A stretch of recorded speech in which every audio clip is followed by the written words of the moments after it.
Over the last year, I have talked a lot about the different signs that indicated that our daughters who are on the autism spectrum are on the spectrum. Today, I really wanted to nail down what were the main signs that we saw with Tessie, our younger daughter. She just turned 3, actually day before yesterday, and Tessie was diagnosed. Actually, the first time during a study when she was 18 months old, she received her diagnosis her official diagnosis that our insurance accepted when she was 20 months old, and started therapy 1 month later when she was 21 months old. 2 months after Tessie's second birthday, she started to go to school at a special autism classroom that is run through our local university that is just wonderful. It has 6 kids with a ratio of 1-to-1, and actually right now Tessie apparently was just approved to have 2 people for her because she is eloping like her sister apparently during school, and so she has 2 people just with her, 2 grown-ups basically just with her all of the time. But today I wanted to talk about the top 5 signs that we saw with Tessie. I've said before that I felt pretty confident from the time Tessie was very, very small that she was on the spectrum like her older sister Maggie. I want coffee. You want coffee? Good morning. Maggie was diagnosed when she was not quite 3.5, and with Tessie I had way more of an idea of what to look for, and I just had a feeling when she was really, really tiny, basically when she was a newborn. But today I'm not going to be talking about those newborn things because I don't think that those are what people are normally going to be asking about. Usually you start to have questions around a year, maybe later, toddler years, and a lot of times, like we did with Maggie, when your child isn't developing language normally when they're 2 or 3. So that is the age range really that I'm focusing on today, and what we saw with Tessie at those points that led her to be diagnosed with autism. The biggest thing that we saw with Tessie from a very, very young age was a lack of eye contact. And even before the point when she would have eye contact, I was starting to have strong suspicions, because it wasn't that she wasn't making eye contact all the times, it was that she would avoid it.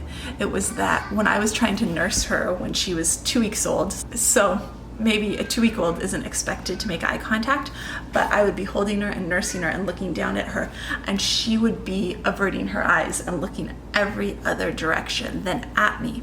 And so then I started kind of playing around with it just to see if I was really seeing what I thought I was seeing, and I would put her down on the bed and I would get into the range where she would see, so I was fairly close to her, and as soon as I was looking at her, she would immediately look away. Now usually babies like to look at your face, but from a very young age, and this has persisted way more with Tessie than it did with Maggie, because with Maggie I really didn't notice a lack of eye contact until she was diagnosed, and then I noticed that she doesn't like to make eye contact with other people, but she really has always used eye contact to get our attention and communicate with us. She'd like to come up and grab my face and look straight into my eyes, which Tessie has started to do more now as she gets bigger.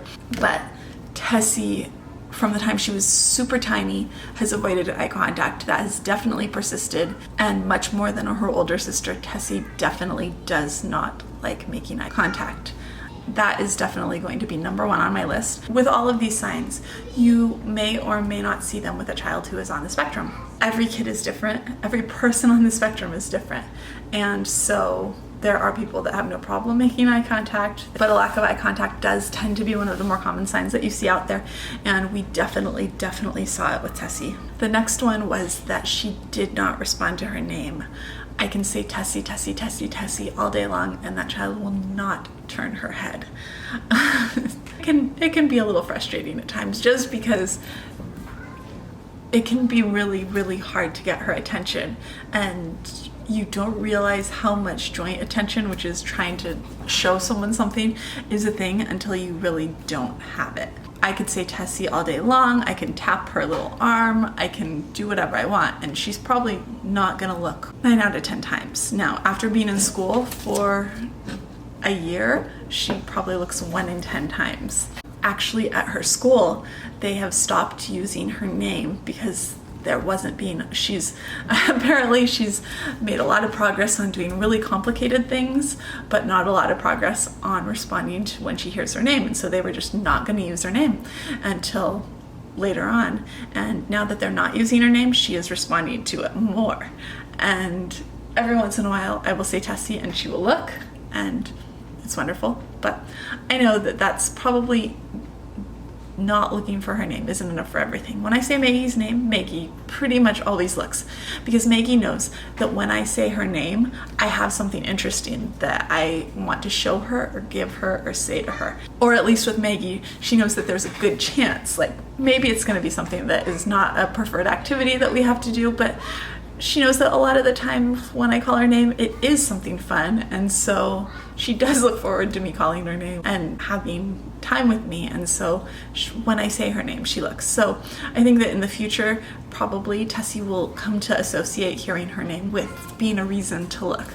But it was definitely a major sign at the beginning that at 18 months and 2 and still at 3, she doesn't look when she hears her name. That, I mean, I could shout it, I could dance around, I could do cartwheels, and she could be sitting there looking completely enthralled with whatever it is that she's holding in her hand. I would say that the third biggest sign, which might also be the biggest sign, is the communication difficulties. And that is that as a 3-year-old, she has about 10 words, and that she doesn't use most of them. She still probably babbles like most kids under the age of 1. She just kind of says mama, ma, ya, ya, da, da, ba.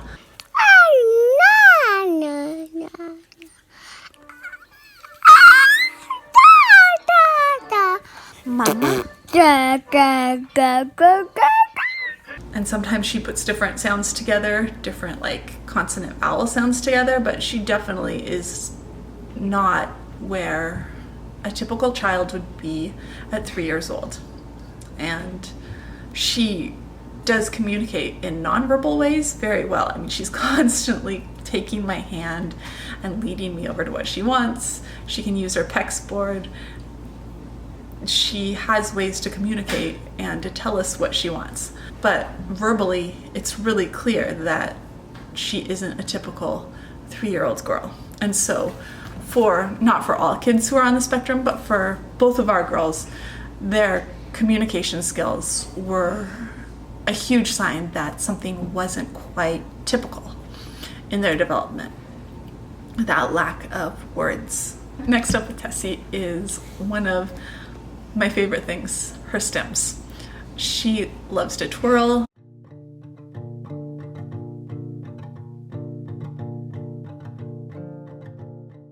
She loves to play with her mermaid pillows.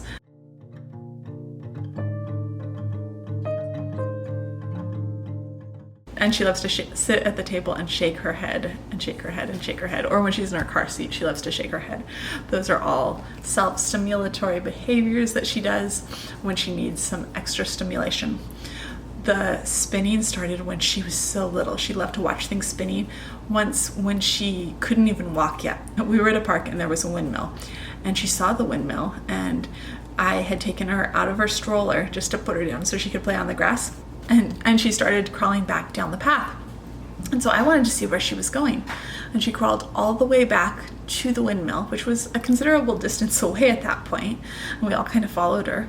And then she started trying to climb up the windmill. Like she stood up holding on to it, and she was trying to go up the side of the windmill, staring at it the whole entire time until she finally like sat back and just stared up at the windmill. And she was just completely entranced with the spinning, which is, she loves to watch things spin and she loves to spin.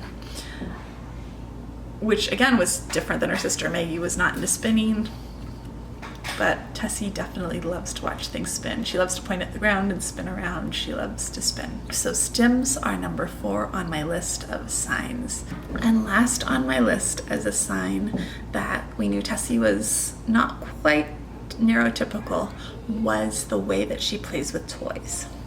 Tessie does not play with toys in a typical way. Sometimes she likes to line her toys up. Sometimes she likes to hold little things in her hands. Sometimes she's gone through phases where she loved to have like a long, I don't know, sword-like, stick-like toy in her hand that she could kind of swing around when she would walk, especially if it had some sort of a string on the end. That would be like the ultimate toy for her, which is probably some sort of a sensory thing the way that it feels when she swings it back and forth. She could do that all day long, but it wasn't like she was playing games in the same way that typical kids would play, or was developing play skills in the way that typical kids would play. She wasn't playing with toys. It wasn't like she was pushing a car and saying vroom.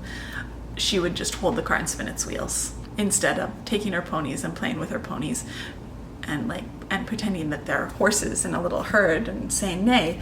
She takes her ponies and she lines them up biggest to smallest, and she loves them in their little line. She thinks they're amazing, and I love watching her line up her ponies.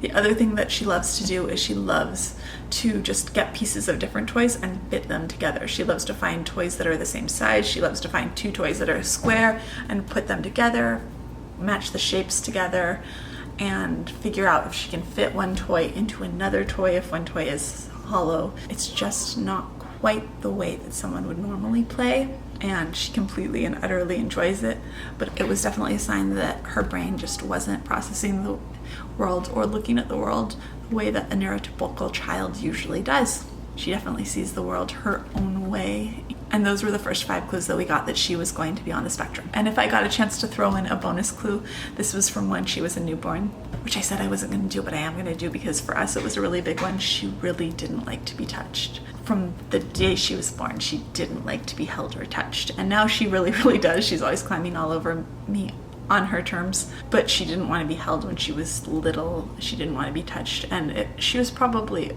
2.5 before that really started to wear off, before she liked to be held for any length of time. And so, I mean, I'm sure that was a sensory thing. That was probably the number 1 clue when she was an infant. I think that one is less common than the others, or at least people are looking for it less with newborns, and so that's why I don't think it's as important to put out there as the other 5, which I think are more common and more helpful to share.